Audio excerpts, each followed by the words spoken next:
Welcome to Unblocking the Chain. I'm Critta, Prendiville, and I'm your host today. Drew's travelling in America this week, so I've got the next best person to co-chair the podcast with. She's a force to be reckoned with, one of the Kiwi greats who goes hard at the ball. She's living in Sydney now and making a splash. It's the Jelly Sea Head of Marketing. Please make welcome Amelia Hitchings. Welcome, Amelia. Thanks for having me. Excited Great to be here. Yeah, great to have you on board. You're number one, numero uno. Yeah, first time. No, very good. I'm sure all it's going to go very smoothly. So, Amelia, you are from New Zealand, and that makes Jelly Sea now have two employees from New Zealand, one being Maddie Blackwell, and yourself. And I'm starting to get a little bit worried that it's a reverse takeover and that we're going to have to move our head office over to New Zealand, which is not such a bad thing, given that, you know, the capital gains tax has hit us here in Australia. What are your thoughts? Could we set up over there? Yeah, look, meaning to talk to you about that. I have been talking to commercial realtors over in Auckland. Got some things underway. I think we'll be all moved by the time Drew gets back from America. Oh, and Drew's already bought his house over there. So yeah, ready to go. Or he's ready to go. Yeah. No, very good. Okay, without further ado, and speaking of New Zealand, backed by popular demand, our number one performing podcast guest, who is interviewed by the great man Ashley Beauvoir Cooper. He's mentioned in revered tones in the Prendiville household. Ladies and gentlemen, please make welcome the only Bitcoin advisor that you will ever need, Pete Dunworth. Pete, welcome aboard. Thank you for having me. I think it's all downhill from here after that introduction. That's very kind. Oh, mate, you're very deserved of that introduction, mate. The podcast ratings went absolutely troppo, went viral when you came on the last time, and we continually, it's the most watched or listened to podcast that we have in our whole stable. I'm sorry for you.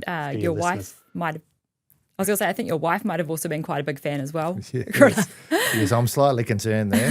Mrs. Prendiville does resonate with Mr. Dunworth, so no, it's very good, Pete. We love having you back. Watch the YouTube version then.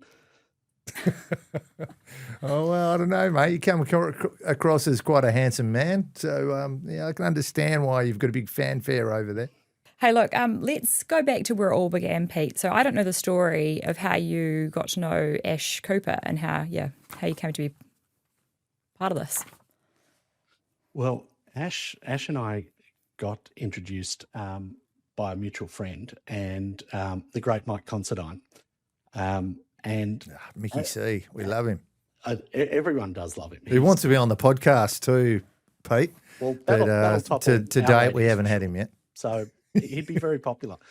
Yeah. He is much loved. And it was funny, Ash was known to me by a few mutual friends who always talk glowingly about Ash. And I was like, I've never met Ash. And anyway, got to meet Ash, got to talk about Bitcoin, got to talk about everything that you guys were doing, and instantly had such a great time with Ash. I've got to say, his knowledge, his understanding, his character, he was outgoing, gregarious, happy to share, you know, everything on his mind.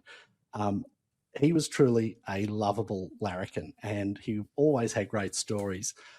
He was a wealth of knowledge in the traditional finance space that opened my eyes up to a whole host of things. And over a very short period of time, I feel like I got to be very close with Ash, and he was just a beautiful soul. So through obviously spending time with Ash, we'd catch up at all sorts of different places. If I can share a funny story. Yeah, we had, please go ahead. One of the catch-ups we had, he said, oh, let's catch up. And I was like, all right, yep, let's do it. And I said, why don't we go to the gym tomorrow morning? I'll see you up there at 5:30. He goes, oh, awesome. What do I need to bring? I was like, oh, we just need to bring Tobs. We're just going to sit in the sauna and talk for an hour. So Ash and I had an hour sitting in the sauna, dipping in the cold plunge. There wasn't too much, we weren't exerting ourselves too much, but we were having a good catch up and solving the world's problems, and, you know, as only Ash can do. So he's much missed, but much loved. The great man, Ashley Beauvoir, we do miss him. There's not a day go by where I don't think about him. In fact, I was getting in the Uber, and reminds me of a story about how I put Ash in an Uber, and somehow my Uber got cancelled. And so, as a lasting memory of him, I've still got the cancelled Uber. Now I have to go under my wife's name. So instead of Tonya, I go under Tony. And somehow I'm able to get past.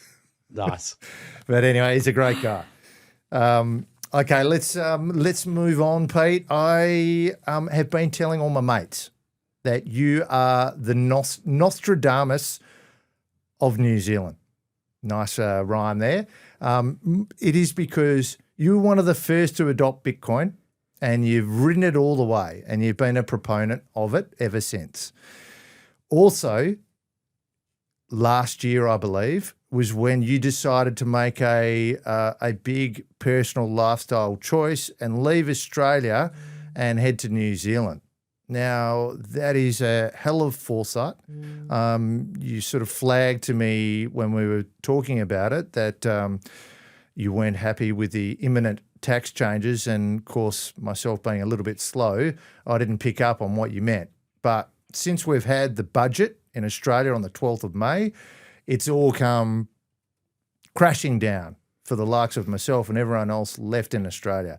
Can you give us a bit of insight on what you saw? What made you make the move? There are a number of reasons, but I think the big concern I had was the overreach of the federal government and their lack of understanding of economics.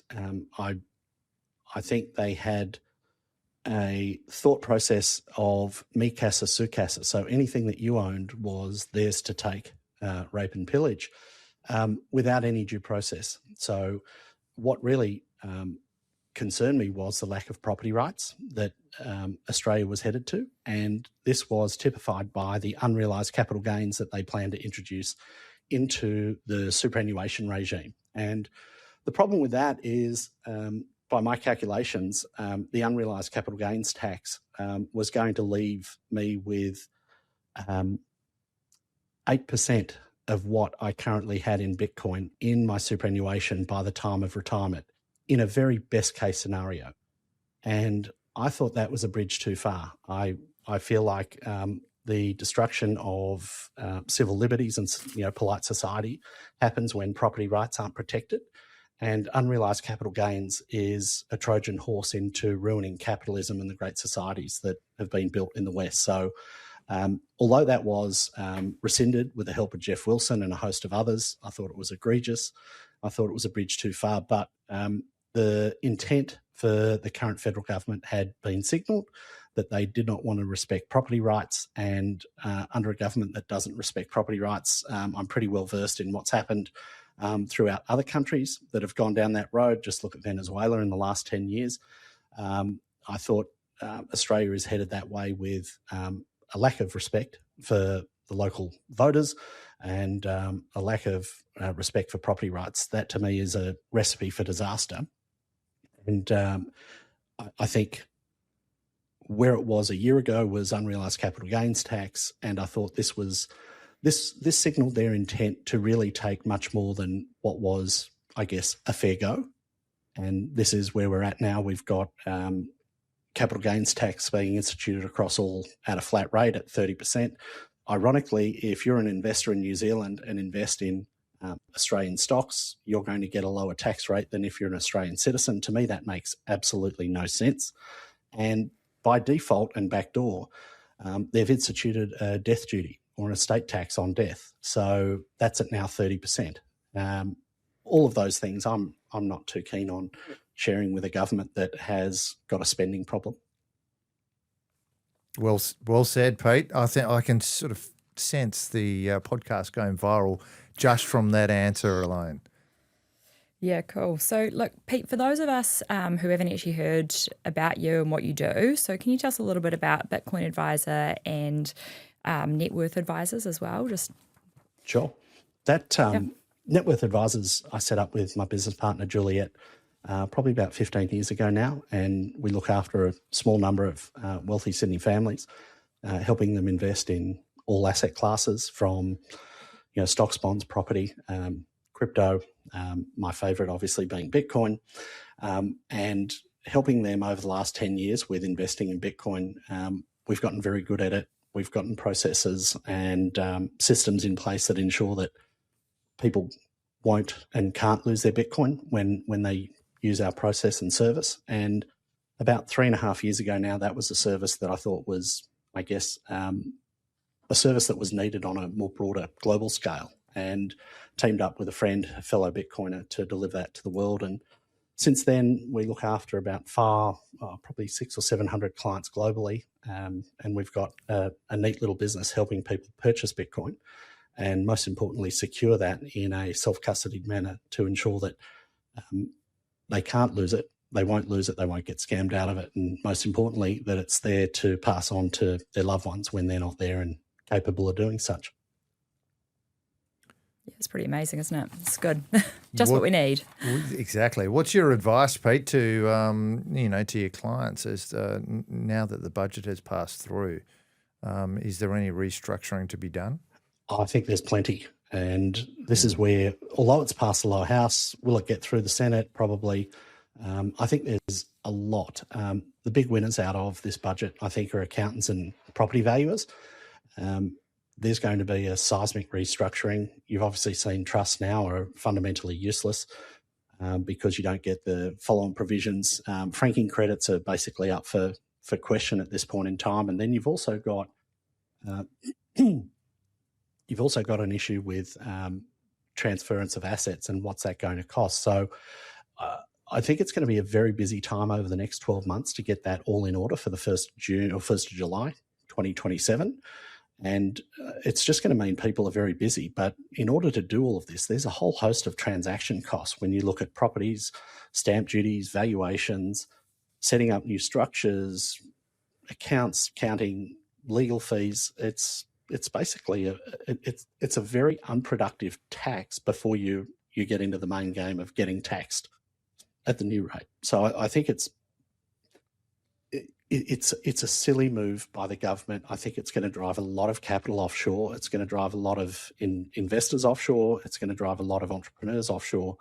And I think it's ill thought out. And we saw recently in the last week, the Prime Minister of New Zealand basically made a fairly snide comment, having a dig at Albo and how disappointing the changes to the negative gearing were from the New Zealand economy's perspective. And I can tell you that property in NZ, since 2022, when those changes were instituted, is off about 20% across the board.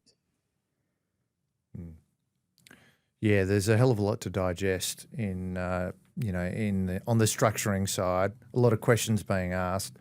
I think you're right. At Jelly C, Macropod, etc., we're waiting until the legislation goes through, and then once the writing is on the wall, we'll start planning.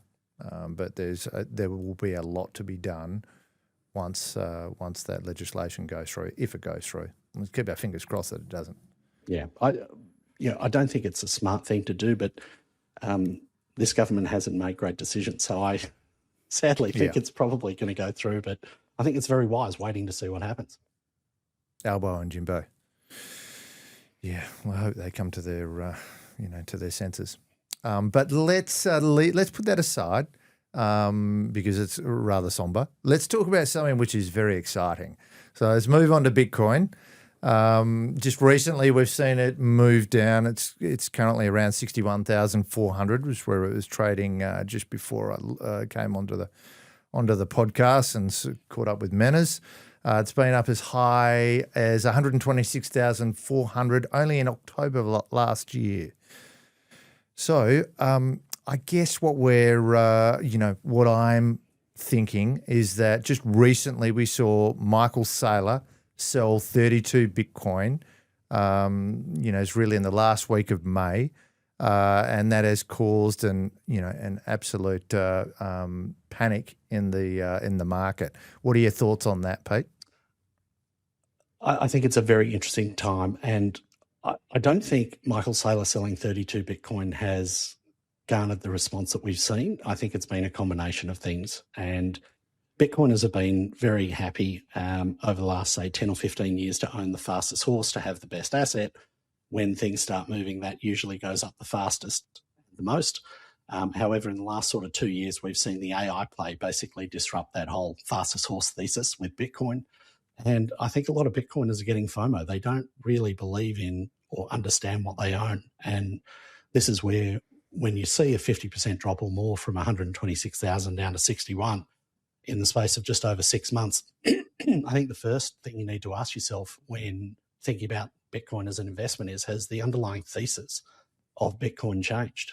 And if it hasn't, then this is a great opportunity to buy more. And if it has changed, then you should probably think about lightening your allocation to it. But from a personal perspective, I look at what's happened over the last 6 or 7 months.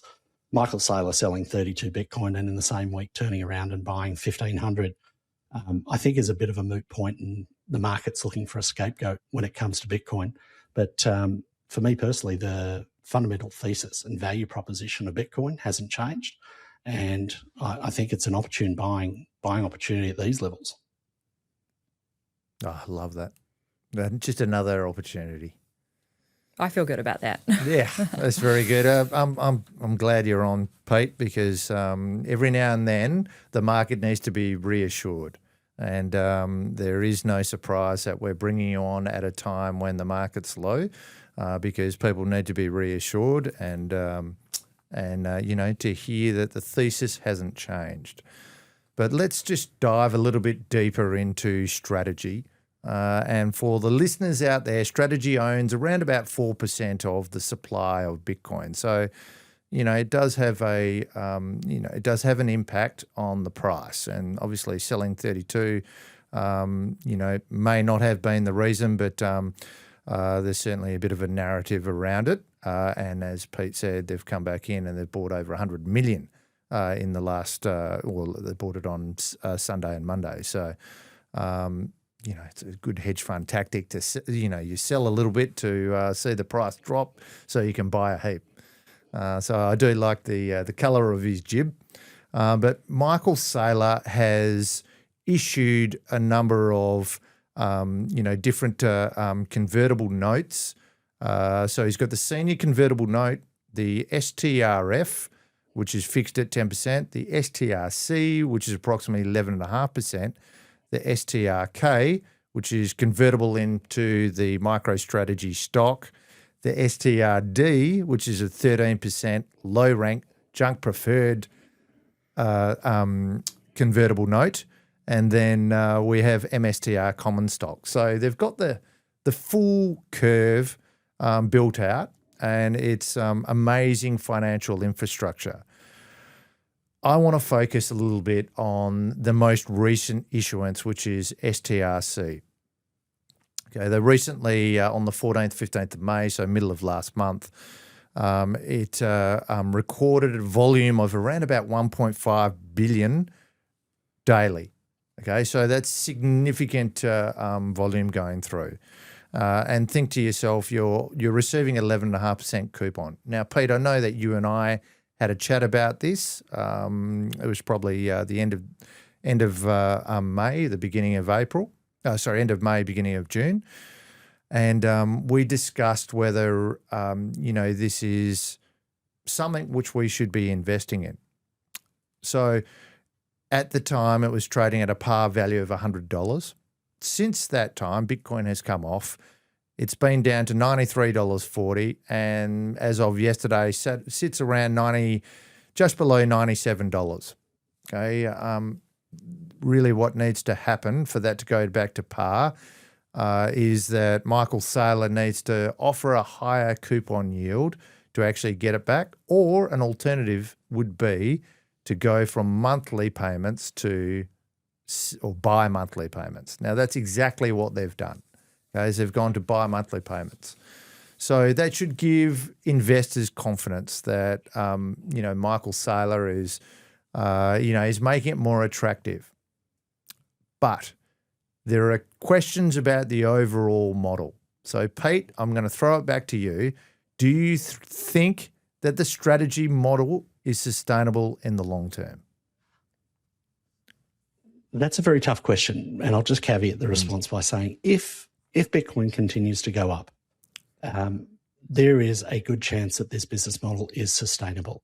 A lot of people look at this, excuse me, and think, how can you afford to pay 12%, give or take, on those structures? But if the price of Bitcoin goes up by 10, 15, 20% or more per annum, then he effectively, the equity holders in MSTR get to net the difference of that. Do I think that's possible over the next 5 or 10 years? Personally, yes, I do. I think Bitcoin is in a lull. I think it's trading at the bottom range, or within 30% of its bottom range. Will it impact MSTR and will they sail close to the wind? In Bitcoin land, I don't put anything out of the question. I think all of it needs to be reviewed. I think there is going to be some headwinds with this. One of the things that I guess I'm looking at from a credit perspective, which I think is a very different way of looking at it, and I haven't seen anyone else really put it this way. But when you're assessing risk on I say global, but on a total risk-adjusted basis for this stock, STRC is collateralized to the tune of 500% of its liabilities, or MSTR is. So for every dollar that it's borrowed, it's got $5 in collateral. Now, that doesn't sound risky to me, but if you compare that to the US banks, the Australian banks, you'll have a much better understanding of the collateralization obligations that the banks have, but under Basel III Accord, that basically no one adheres to anyway, but what they tell the banks they should have. For every deposit, or for every $1 deposit, the banks are required to hold 5 cents on the balance sheet, which means they're holding a fractional reserve of what they've got in outstanding liabilities. And MicroStrategy is over-collateralized. And when you look at that, there is nearly 100 times difference in the collateral obligations, or the collateral understating the obligations there. So when you look at it from that perspective, you think, well, on a like-for-like basis, MSTR and STRC aren't that risky when you look at and understand the banking system. But the banking system is backed by fiat and Saylor is backed by Bitcoin. And this is where things can go awry very quickly. With the banks, they've got effectively a fully funded line of credit to the Reserve Bank or the Federal Reserve Bank, whatever their local central bank is, and they can basically print money out of thin air. Now, this is the problem for Saylor, is that he does not have that option to do that. He's got a whole host of other tools to draw on to mitigate risk and lower the risk, minimize the collateral obligations, the chances of things blowing up. But he's denominated in Bitcoin world, which is very different to having all of your obligations denominated in a fiat world where you can literally print it out of thin air. And this is where understanding Bitcoin, it gets very complicated very quickly to put a like-for-like comparison between those, I guess, credit risks for both of them. But if there is an opportunity, I think, over the last, say, 10 years, Michael Saylor has been a great proponent of Bitcoin. He's a Bitcoin maxi through and through, and I don't know too many smarter Bitcoiners out there who understand traditional finance and work harder at Bitcoin. So I'm rooting for Michael to be successful and want him to be successful, I think. And I say this often, but I actually think that STRC product could be the tipping point that Bitcoin needs to basically create that upward trend forever, if that gets on a roll and starts getting liquidity. But at the same time, and we discussed this offline, if something goes awry there, how's he going to maintain that peg? And we've seen literally in the last week, the peg went from roughly $100 down to $93 something, and now it's back to 97. Will it continue up to 100 or will it go down? I'm not sure, but it's going to be interesting to watch. And this is where, from a financial perspective in TradFi, I think Michael Saylor has brought more innovation with Bitcoin to traditional finance than anyone else I've seen. He's definitely the tip of the spear, isn't he, in terms of supporting Bitcoin? Well said, Pete. There's a couple of facts that I scraped off the strategy dashboard just before I came, and the leverage of strategy is actually down to 11%. So they've gone from having more debt They had $2 billion in cash, of which they used 1.5 billion of that recently to repay some of their debt. Okay, so their leverage has been reduced. The market was concerned that they've only got 6 months worth of cash to pay their dividends and any debt obligations.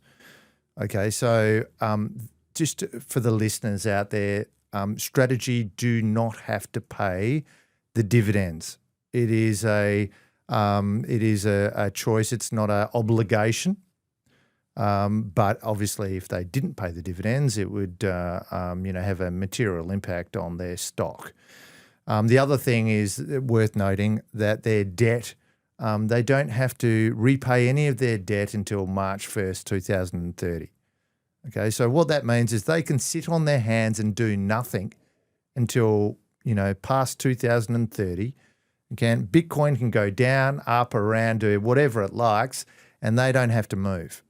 Okay, I guess another point worth noting is that if Bitcoin does come off, it has to go below 7,000 for it and stay below 7,000 for Strategy to have any level of pain.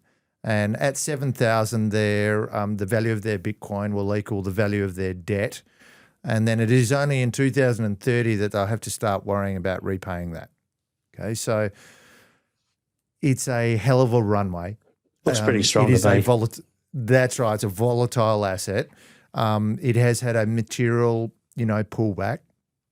And as you said, I feel that there are some great opportunities going forward to be able to acquire for for the next cycle. So generally what happens on the cycles, and we'll sort of come on to that, I should move on to that right now, is that you reach a high, so that was 126,400, and then a year later you reach a low. And so, that would be around September or October of this year. Okay, so, on that basis, we should be ready to, we should be acquiring at these levels, but also looking to acquire further, into that period. Peter, have you got any thoughts on the cycles and potentially, the macro side of things, and how that might influence Bitcoin and whether we get some opportunities to pick them up, at lower levels? I've got a lot of thoughts on these, and typically my thoughts on this are wrong. So I just want to caveat what we're about to say. So if anyone's planning on investing on this, just tread with caution, and I'll have a solution which I think might be far more palatable and less stressful. But at these levels, I really like it. If you look at Bitcoin from a power law perspective, it's basically in the fifth quintile, basically meaning it's only 5% of days has it traded lower on the power law than where it is today. I think that represents great value for buying if you've got a long-term perspective. If you haven't allocated any capital Bitcoin, firstly, what are you doing? Like, where have you been? But it might be an opportune time to put in a reasonable allocation to it. If you've got a 10% budget for risk that you want to allocate to Bitcoin, then you could comfortably put in 50 to 80% of that 10% by way of just a lump sum deposit. But the problem with the lump sum purchases is that you have a tendency to overthink things. You have the desire to pick the Pico bottom of it, and you get disappointed when the price goes up because you want to basically splash in all at that time. And I had a really interesting conversation with a great mate yesterday, Checkmatey, who's a Bitcoin on-chain analyst. And he said to me, he's got a host of great work on dollar cost averaging in this space. He's put together some research based on what quintile the power law is in, and what you should be doing from a dollar cost averaging perspective, and how much you will miss the bottom by. But with where it is at the fifth percentile, where we are today, if you dollar cost average for the next 3 months, whatever you're planning on putting in, on average, you'll get to within 10% of the bottom. And I look at that and I think it is far easier, far simpler, much less headspace, less stress, to basically set a dollar cost averaging for the next 8 to 12 weeks. And basically you'll end up with 10% of of the bottom. I look at that and think that's a much easier way to do it than trying to spend all that mental energy on picking the bottom and then being disappointed when it continues to drop. Yeah, right. What about any reservations towards Bitcoin being sustainable due to the lack of rewards for miners and, another halving coming in 2028? How we feel about that?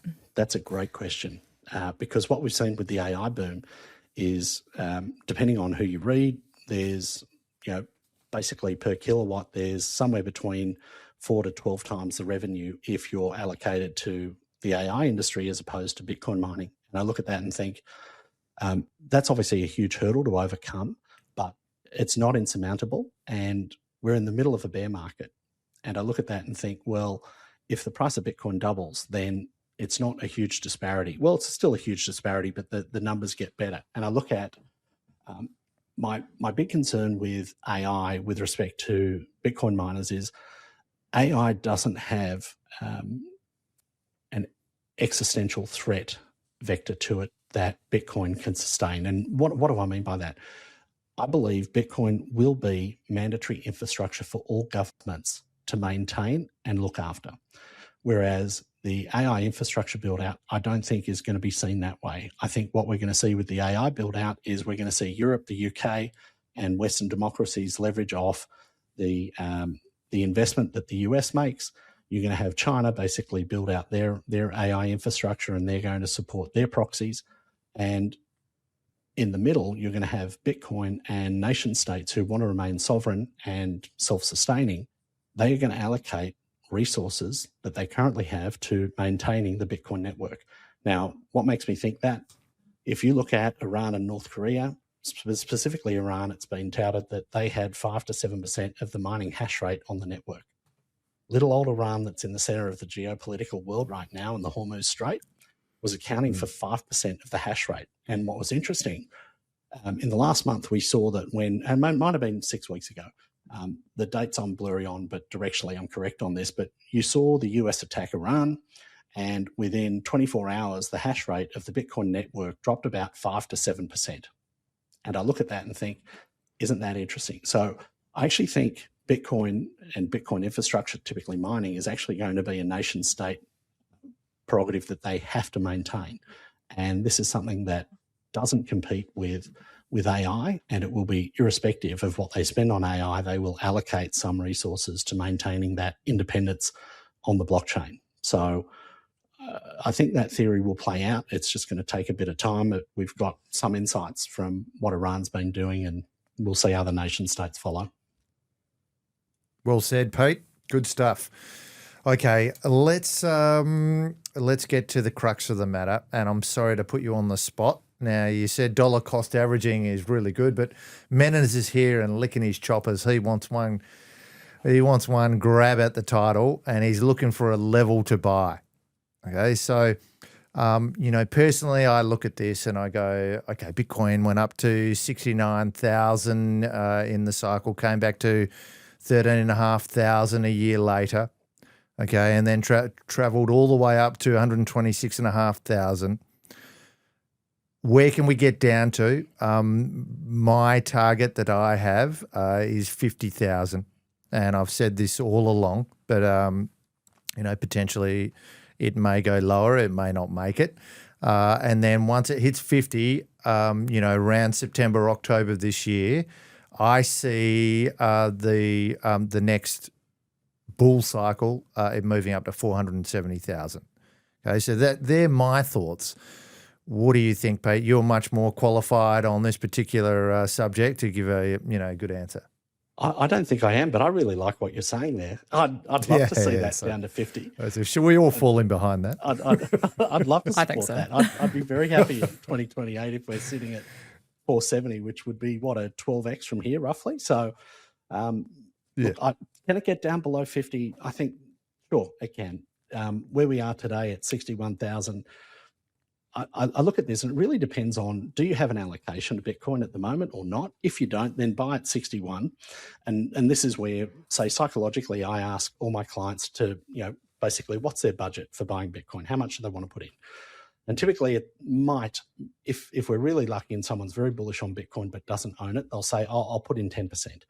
And I can tell you that I am yet to meet a customer who has put in, or a client who's put in 10% straight up upfront in their first purchase. It never happens. So what typically happens is they put in half, which is around 5%.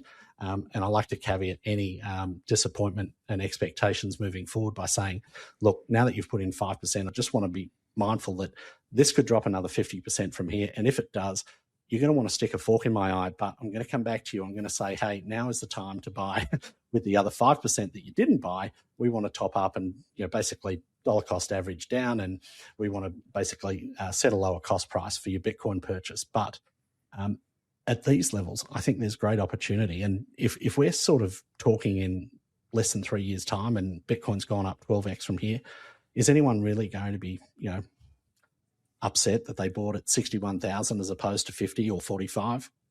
No, you've still got a 12x, and it's a 12x instead of a 14 or 15x. No one's upset with that. So I just think if you're going to do it, now is an opportune time to do it. Don't overthink it. Now's great value. And if it goes down further, I think what's really important is understanding what you own, because if it goes down further and you really understand what Bitcoin is, then the conviction builds once you buy it, because you start exploring it, you start understanding it, you get yourself educated on it, and then you realize that if it drops to 45,000, you've just, say, put 500,000 or $1 million into it, there's an opportunity to basically double down and get the asset that is even better than you originally bought it at a much cheaper price. Yeah. Don't worry about the rats and mice. Let's go for the big picture. Right. So, Pete, we're going to go to a break, and we'll come back straight after that. We can move Australian dollars into US dollars via stable coins in seconds and not days. Not only does your money switch into US dollars, everybody, no matter how small you are, has access to interbank spreads. So no longer 50 basis points, 100 basis points. Everyone can access interbank spreads, and it's instant, atomic settlement. So if you're sending our token, you can watch it go into the other person's account, who you're sending it to. So none of the checks in the mail or I did send the money. You can visually watch it on screen go into the other person's wallet, so you know that they've got it. And that's a big difference for anybody who's sent money, and particularly sending money overseas. Welcome back, listeners. We're here with Pete Dunworth and Amelia Hitchings, and it's been brilliant so far. Cool. So look, let's say I pick up Bitcoin at 50K and sell it at 470K. Which jurisdiction should I be residing in? Where should I be living now? Good question. Preferably in a tax-free environment. Australia, that parcel is, I guess, or that window is closing. I guess from a structure perspective, you want to have that in your self-managed super fund or a superannuation type structure. My only concern with that is, in light of what the legislation we talked about was passed, or they tried to pass last year with the unrealised capital gains, any further investment in the superannuation system for myself and clients, I'm advising against, because you are a captive to that system moving forward. So sadly, if you've got the capital in there and you obviously can't move it, then that is the ideal structure to have it in the current Australian setup. A distant follow on that would be in a company structure, and then a trust structures now are basically rendered useless, and that is going to throw a spanner in the works for a lot of the estate planners who typically create testamentary trusts on the death of their clients. But you really want to be in a tax-free jurisdiction, because if you think about this, if it goes from, call it 50 to 470, you're roughly at 12x. If you've put in $1 million or 100,000 in round terms, you've made $1.2 million. Under the current tax system in Australia, in personal, you're going to be taxed roughly $600,000 on that. Call it 570,000, round it to 600. That doesn't really seem fair for a 3-year venture. And the problem with the current tax system taking away that capital gains discount is that they really don't respect capital. They don't respect private. I guess they don't respect one's property and property rights. And this is going to be an ongoing creep. We've seen this in, I think it's Denmark, where they've created a wealth tax where it's 33 or 36% unrealised capital gains tax on assets per annum. I think Australia will move to that as well, and this is where realistically capital is going to flood out of Australia to find a home that protects property rights. And I look at, on a global scale, the number one place on earth that protects property rights is the US. So I fully expect that a host of people will set up entities that are based out of the US, will have a US denominated or related entity to it because of the property rights that are afforded to that. And if you look at around the world, I think France is a basket case, Germany's a basket case. You've had exit taxes levied on Iceland, Finland, Sweden. You've had the UK looking to do that as well. Australia has its own form of exit tax.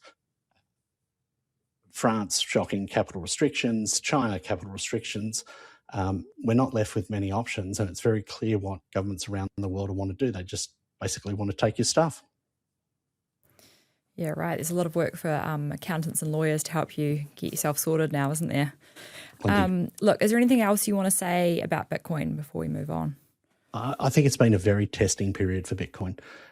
It's been psychologically testing for many people because it hasn't been the fastest asset. You've had the AI boom, which has basically taken a lot of that speculative money. A lot of people have really questioned, is the value proposition of Bitcoin still there?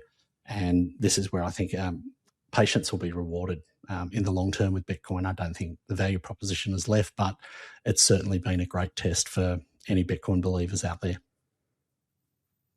Thank God it's a podcast, Pete, because it's been a stressful period. I only look like I'm actually only 40 and I'm looking like I'm in my 50s.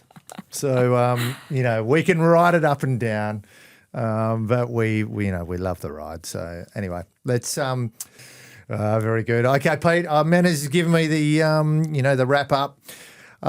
You are truly the Bitcoin advisor, mate. It's been an absolute pleasure having you back. We hope that we have another viral episode. I'm hoping that that all the things that you've said, our listeners will take into consideration. I honestly believe that Bitcoin is worth dollar cost averaging into, and that we will see higher levels at a point down the track. It's been a pleasure having you on. Amelia, you have done so well in your first podcast, so thank you for being here. And Manners, you've done it again. Thanks to all the listeners out there. We are nothing without you. Pete, see you soon. Thanks very much. Great to see you. Thanks all.